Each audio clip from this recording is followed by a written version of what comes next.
Hai Sobat Sukses, kembali dengan saya Rizdarta ya. Kali ini saya akan membahas topik yang cukup sensitif, yaitu gimana caranya supaya Anda bisa bebas dari bayar PPN ya setelah yang satu ini.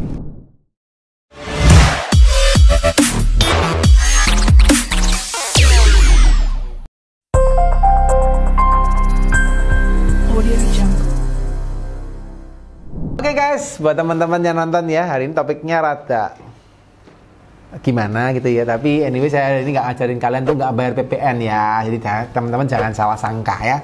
Tapi teman-teman mungkin saya kasih pengertian pemahaman lebih detail ya, soal ternyata banyak peraturan-peraturan baru yang perlu teman-teman ketahui ya, karena anyway tahun-tahun akhir-akhir ini banyak sekali perubahan peraturan ya, ada namanya Undang-Undang HPP atau Undang-Undang Cipta Kerja ya, ada aturan-aturan turunan daripada Undang-Undang HPP ya. HPP itu apa Pak? Ya. HPP adalah harmonisasi peraturan perpajakan ya. Jadi peraturan perpajakan ini banyak yang dirubah supaya bisa lebih sinkron dengan kondisi di lapangan ya. Nah, so guys, kalau kita nyambung ya terkait dengan topik yang utama, nah saya akan jelaskan hari ini kepada teman-teman dulu ya, terutama teman-teman yang masih awam dan teman-teman yang belum tahu soal PPN ya. By the way teman-teman, kalau sebagai pengusaha yang berusaha di Indonesia, apakah Anda sebagai pribadi, sebagai CV atau sebagai PT, apapun itu ya. Nah, Anda itu memiliki satu kewajiban, yaitu Anda diwajibkan untuk memungut namanya PPN. Nah ya, PPN itu adalah apa? Pajak pertambahan nilai. Di mana PPN ini akan dipungut kepada akan Anda pungut kepada customer Anda ya. Kalau Anda memiliki omset di atas 4,8 M setahun ya, Anda wajib menjadi PKP ya, atau pengusaha kena pajak, di mana Anda harus memungut PPN sebesar 11% guys ya kepada customer Anda, dan ada rencananya di tahun 2025 katanya naik ke 12% rencananya di 2025 ya, 1 Januari 2025. Nah, so, kalau teman-teman sudah mendapatkan syarat itu, teman-teman harus mau nggak mau menjadi PKP, ya. Tapi kalau teman-teman misalnya sebelum itu pun, sebelum di atas 4,8 M pun, Anda mau menjadi PKP pun, ya nggak apa-apa. Kenapa? Misalnya saja Anda berhubungan dengan pemerintah, Anda berhubungan dengan perusahaan-perusahaan yang besar, itu biasanya mereka mensyaratkan kalau Anda mau mensuplai ke mereka, Anda harus menjadi PKP. Oke? Nah, so apa yang harus Anda ketahui soal PKP ya? Nah, kalau Anda menjadi PKP, sudah pasti Anda tadi menerbitkan PPN 11% ya. Dan Anda perlu ketahui juga bahwa ketika Anda menjadi PKP, Anda bisa mendapatkan juga PPN pembelian Anda ya. Anda jual kena PPN, menjual menambahkan PPN, Anda beli mendapatkan PPN. Oke, nah yang perlu Anda perhatikan juga supaya teman-teman tidak sampai song gitu ya, ternyata salah persepsi gitu ya, nggak ngerti ya. Nah, ketika Anda menjadi PKP, ketika Anda jual, Anda kan mengeluarkan PPN ya. Anda mengeluarkan PPN ini namanya utang PPN kepada pemerintah, karena Anda harus nyetor ya kepada pemerintah. Tapi kalau Anda beli, Anda mendapatkan PPN masukan. Jadi Anda punya uang muka kepada pemerintah. So, yang perlu dibayar adalah PPN jual, Anda harus kurangin dulu dengan PPN beli ya. Anda jualnya berapa PPN-nya Anda hitung, Anda beli PPN-nya berapa Anda hitung, Anda crosskan, jual dikurangi beli, selisihnya ini baru Anda bayar kepada pajak ya. Ini yang perlu Anda perhatikan juga ya.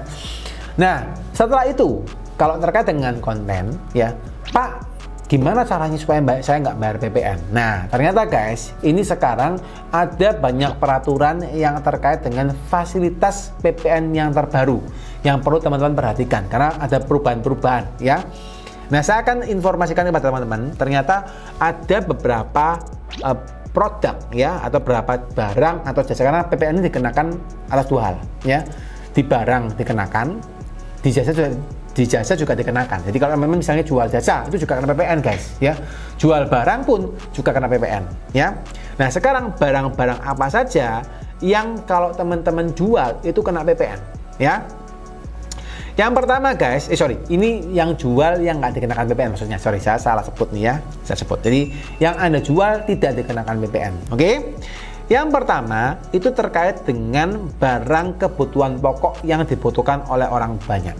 Jadi teman-teman kalau misalnya sebagai toko supermarket gitu ya, toko retail, sembako, warung lontong ya, apapun itu, kalau teman-teman jual barang-barang yang dibutuhkan oleh orang banyak ini, itu tidak perlu mengenakan PPN. Jadi Anda nggak perlu bayar PPN-nya karena memang itu diberikan fasilitas ya untuk tidak dipungut PPN. Ya, nah apa barang-barangnya? Ya, yang pertama adalah terkait dengan kalau Anda jualan beras, ya, kalau Anda jualan beras kiloan, beras sak-sakan itu nggak kena PPN, ya. Gabah, jual jagung, jual sagu, ya, jual kedelai, ya, garam juga, ya, daging, telur, ya, susu, ya, buah-buahan, sayur-sayuran, nah itu semuanya Anda tidak dikenakan PPN, ya, dikasih fasilitas. Oke, jadi kalau Anda jual daging ya nggak kena PPN ya, jual telur ya nggak kena PPN ya. Tapi kalau misalnya dagingnya diolah menjadi bakso, ya itu kena guys. Jadi kalau Anda yang penjual bakso, ya itu kena PPN ya. Jual pentol jadi kena PPN ya. Jual jagungnya diolah jadi tepung, ya itu kena PPN ya.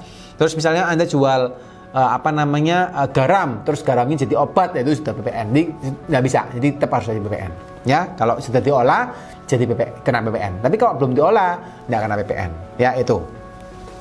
Terus juga teman-teman untuk teman-teman yang memiliki jasa, jadi barangnya itu, terus jasanya apa ya? Jasa yang tidak dikenakan PPN itu adalah jasa terkait dengan misalnya Anda berhubungan dengan medis ya. Misal saja jasa misalnya Anda punya Anda sebagai dokter umum ya, Anda sebagai dokter gigi gitu ya. Nah, ketika Anda menjadi menjual gitu ya, memberikan jasa itu ya, Anda memberikan jasa tersebut, meskipun omset Anda sebagai dokter gigi Anda buka praktek sendiri di atas 4,8 M, Anda tidak perlu menambahkan PPN kepada customer Anda. Ya, jadi Anda nggak perlu menambahkan PPN. Karena apa? Karena itu bebas PPN guys, jasa pelayanan medis itu ya, itu kurang lebih. Terus jasa dokter hewan juga nggak kena ya. Jasa ahli kesehatan seperti akupuntur, ahli gizi, fisioterapi juga nggak kena ya. Jasa kebidanan, dukun bayi ya itu juga nggak kena ya. Paramedis perawatan juga nggak kena ya. Terus klinik bersalin, jadi Anda punya klinik ya juga nggak kena. Klinik bersalin, klinik kesehatan, laboratorium kesehatan, sanatorium juga nggak kena. Jasa psikologi, psikiater juga tidak kena ya. Jasa pengobatan alternatif termasuk yang dilakukan paranormal. Wah, ini juga keren ya. Ini juga nggak kena PPN guys ya. Anyway, ini juga lucu nih. Tapi memang itu ada di dalam ketentuan ya. Terus jasa kesehatan yang ditanggung oleh BPJS. Jadi misalnya teman-teman buka jasa kesehatan, misalnya pemeriksaan mata gitu ya, Anda punya optik terus Anda punya jasa kesehatannya pemeriksaan mata gitu ya, bayar artinya itu tidak kena PPN guys selama ditanggung oleh BPJS ya. Jadi kalau sudah masuk ke dalam komponen BPJS itu tidak perlu Anda tambahkan PPN ya, kurang lebih itu ya. Itu untuk jasa pelayanan kesehatan medis ya. Lalu untuk jasa pelayanan sosial juga ada ya. Jadi pelayanan sosial itu misalnya jasa pelayanan panti asuhan, panti jompo itu juga nggak kena PPN. Jasa pemadam kebakaran, jasa pemberian pertolongan pada kecelakaan ya, jasa lembaga rehabilitasi itu juga nggak kena. Jasa penyediaan rumah duka, jasa pemakaman, jasa krematorium juga nggak kena PPN ya. Jasa di bidang olahraga juga nggak kena PPN ya itu. Terus jasa keuangan, apalagi jasa keuangan itu misalnya Anda punya perusahaan yang menghimpun dana dari masyarakat ya, misalnya bank ya, itu juga nggak kena. Terus jasa menempatkan dana, meminjamkan dana dan meminjam dana dan meminjamkan dana ke pihak lain juga nggak kena ya. Jasa pembiayaan nggak kena, jasa penyaluran pinjaman juga nggak kena, jasa penjaminan juga nggak kena ya. Terus jasa asuransi ya, asuransi kerugian, asuransi jiwa, asuransi juga nggak kena. Jasa pendidikan juga nggak kena ya. Itu diberikan fasilitas pembebasan PPN alias PPN-nya 0. Oke?